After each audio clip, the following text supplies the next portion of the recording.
When it comes to making content, as a DJ or music producer, it's about your creativity first and foremost. It's also about your music knowledge, because you plus your music knowledge is definitely going to get different content to me plus my music knowledge. But also, you're going to need some tools and some kit to level up your content to make it even better, to help you stand out. So in today's video, I'm going to break down a list of the key pieces of kit and software that I use to make content. These are things that I've used over the years for data transmission, for all of our content across all the platforms, from the labels to the radio station to the podcasts, and even my own content, and even probably the thumbnail you've seen for this video. So let's jump in to my top 10. Hey, if you're new here, I'm Graham. I run the Dance Music Authority Data Transmission, and I've done that since 2008 when I founded it. On this channel, I like to talk about social media, content creation, and growth hacks across all of the big platforms for DJs and dance music producers, from SoundCloud to Spotify to YouTube and so forth. This comes from working with over 500 DJs and producers over the last 8 years in my program, The Artist Blueprint. So I'm going to split this list into two sections, software and hardware. And let's start with some basic kit you're going to need.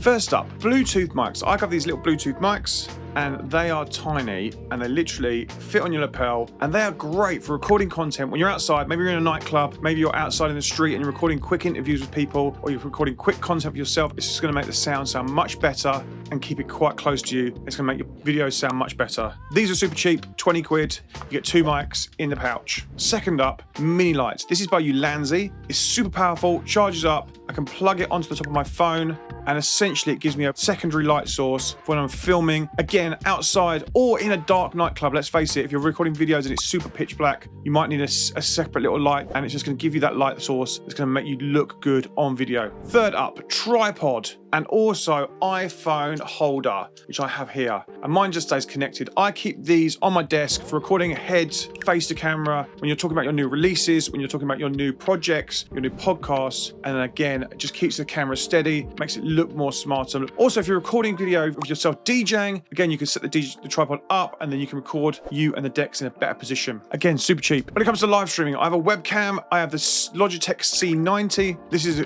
pretty much a standard when it comes to live streaming. They're great quality. They record really good video, and as a base entry level, they're a great starter. Also, if you're recording yourself DJing and recording yourself from content point of view, you're going to need one of these little cables. They're called a TRRS cable, and essentially you plug them into the bottom of your phone. It allows you to record the content, so you plug it into your dongle and then plug your lead that goes into your decks into the other end, and essentially allows you to record the audio straight from your decks into your phone, which gives you much better quality audio. And then finally, another little upgrade on kit is getting iRig, and the iRig allows you to take better quality audio from your phone, and then you can plug it into your computer as well as your desktop. It gives you a better quality audio source from your decks through your phone or through your desktop computer. And then my key bit's a hardware kit. Now let's look at software. So we're talking apps, online websites, and tools for your Mac to help you level up your content. My first tool is Canva. This is an app and a website that I use every single day, and I use it for so much of our content. It's a content creation tool. It's basically for beginners up to advanced. It is super simple to use, and it comes with tons of templates. It has templates for Instagram Reels, for SoundCloud headers, YouTube artworks, album covers, even for EPKs, for your electronic press kits. I even do my Facebook and Instagram ads through it as well. You name it, we've designed it on Canva for data transmission over the last few years. From all of our podcast artworks, even the thumbnails on this video. It makes all of your artwork needs super simple, it's super quick, and it makes everything look professional. There is a free version, and you can do so much with that free version because the free version is super powerful. And if you want to go to an even bigger level and have more tools, then the pro version is only £10 a month. You can also make videos in it and animations, and it has thousands of templates, fonts, and layout ideas pre-programmed for you to help you. We even design our data transmission t-shirts and data transmission merch in Canva. My second tool is for video editing, and it's called CapCut. Again, CapCut is an app for your phone, but you can also use it on desktop. You can actually link both together, so you can move files from your phone to your desktop and vice versa. I use CapCut for adding my subtitles to my videos when I'm talking to the camera, so you can actually see the words that I'm saying. Because remember, 85% of people that watch videos on Instagram or TikTok will have the sound off. So being able to read what you say is absolutely vital, getting people to watch those videos. The auto caption feature within CapCut is literally one click. The AI generates all of the words you're saying for the whole video, and then you can then style them up and make them look cool. As with Canva, it's got hundreds of templates. effects and transitions to make your life super easy. They're also going to make your video look really slick as well. You can also use some of the tools within CapCut to improve your audio and the video. And again, there is a free version which is really powerful. We use this most of the time. We do have the pro version as well, which gives you an extra cloud-based service which allows you to transfer that video across both apps, and some extra tools as well. My third tool is going to take both your video and your imaging editing to the next level, and it's Adobe Cloud. This is the absolute beast of content creation. It's going to level you up, and it comes with packages such as Photoshop, Illustrator, Audition, After Effects, and Adobe Premiere that we edit in all these videos for YouTube in. It's an expensive outlay each month, but it comes with so much built in. If you're looking to take your content creation and your photos and your videos to the next level, to a professional level, then it's all about the Adobe Cloud. I've actually been using some of the tools in Adobe Cloud since the 90s. Incredible, eh?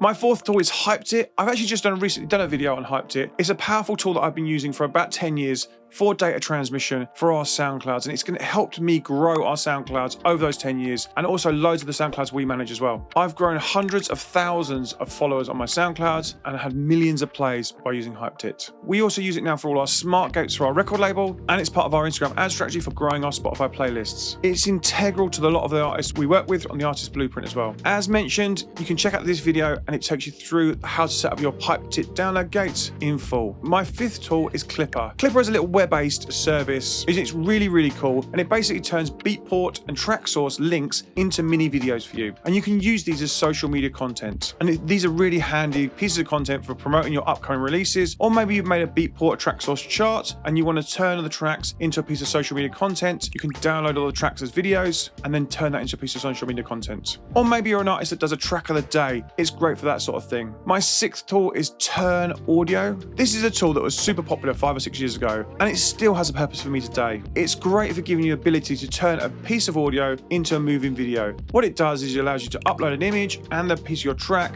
and turns it into a spinning little clip. So it looks like it's a vinyl playing. It's really visual and it works really well. I now probably would drop the turn clip into Canva just to finish it off, make it look a bit cooler. Again, it still has a bit of super value for me. My seventh tool is ChatGPT. For those that don't know, ChatGPT is an AI-based service. It's free to use and it's great for creating content and coming up with content ideas. For me, I use ChatGPT as a virtual assistant. I'll ask it questions. I'll get it to ask me questions and make me think further about some of the content I'm trying to make. I'll also ask it to do simple tasks. It's really good also for turning those track lists where you've got it all backwards and you want to do artist, track name, label. It can do that in seconds. Like I said, a little bit of a virtual assistant. The better the prompts you use for it, the better results you get. I wouldn't use it to create all my content, but like I said, use it as a virtual assistant to help you come up with ideas, to help you flesh out ideas and make them better. It's also free to use, but there is a paid version which you can connect to your Canva, and then that can actually help you make some of the content as well. As I say, I would use this as a tool, as part of your toolkit. I wouldn't rely on it completely to make your content. You still need to have your own voice in there, and you still need to have what you think in there as well. And also, as you're using it, ask it to write relaxed, and as a human, you'll get much better results, trust me. My eighth tool is ManyChat. ManyChat is a tool that connects to your Instagram and your Facebook and is approved by Meta, and it's super powerful. It allows you to create automations when someone replies to something like your story or your post or your reel. Maybe someone comments on your post, it will reply to them, and it can also then put a link in their DMs. You may even be watching this video from getting a link from commenting on one of my videos on Instagram, and then it messaging you with a link to the video. That's what ManyChat does, but also a whole load of other stuff. You may have also even got an auto reminder to say, did you watch the video? Maybe you had forgotten about it, and it did that a day later with the link again. Yep, it did that for me. It's great for getting you more engagements on your post, because as someone comments, it replies, and you can be asleep, and you don't need to be there to do those replies, and it gives someone the link instantly so they can continue the journey with you straight away and haven't got to wait for you to wake up, which then results in a much better transaction for the person, whatever they're trying to achieve. I can't shout about ManyChat enough. It's really great. My ninth tool is Mailchimp, and Mailchimp is a tool that I use for creating my database and housing my database. If you've got a great social media following, then you need to start getting that following off into something you own. Essentially, with social media following, you don't own any of it. If the platform shuts down today, you lose all your following. With your own database and your own data, you own that. So by converting your followers into a database and into an email address and data, then you can convert them into more than just a following. I use Mailchimp to house my database, which allows me to connect with you. It allows me to send you messages. It allows me to send you when I've got a new video out. Again, maybe you're watching this video because you got an email from me. You'll have got that through Mailchimp. For data transmission and our releases, we use it for announcing our releases. We use it for announcing competitions and mixes and podcasts. And then we're now doing a weekly mail blast to remind you of all the great content we're putting out there. Mailchimp allows me to organize my data. I can see where people are in the world in my database, and it gives me loads of features for understanding who is in our audience. My 10th tool is Metricool, and it is our scheduling and planning tool. We use it for scheduling all of our content across our data transmission socials and my Grahame Farmer socials. It has in-depth stats, and it allows you to combine all your social media into one platform, so you can schedule across your social media, multiple posts, all in one place, and keeps it really, really easy. And you can see all of the growth across your social media in one place, which speeds things up and gives you more time to make more music. I've put all of the links for all these tools in the description of the video so you can find them easily. Which ones are you already using? Which ones are you using that are not in my list? I'd love to know if you're using something special as well. Comment that and I'd love to know. Let's put out a list of extra tools from our community. If one of the tools you're thinking about using is Hypeddit, then check out this video next, because I go in depth into our strategies of how we use Hypeddit, how to set it up, and how to get the most out of the platform, and the strategies that we use to grow hundreds of thousands of followers on SoundCloud. Go and check that video out next. I will see you over there. I've been Grahame Farmer. I'll see you soon. Cheers. Bye-bye.